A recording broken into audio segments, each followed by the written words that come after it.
जी, दुख बहुत बड़ा है और कैसे बयां करूं। यानी कि सनू नहर वाले पुल ते बुला के आप खबरें कित्थे रह गया।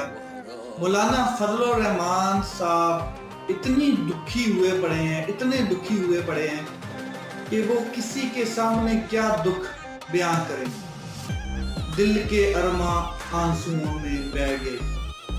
बहुत बड़े बयान दिए हैं, यकदम फटे हैं। जरा उनके दुख तो सुने, फिर आगे बात करते हैं।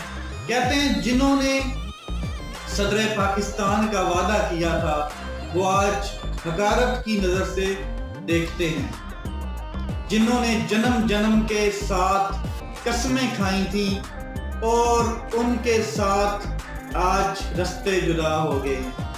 जिनकी खातिर मैंने क्या कुछ नहीं किया, वो आज मुझे अपनी महफिलों में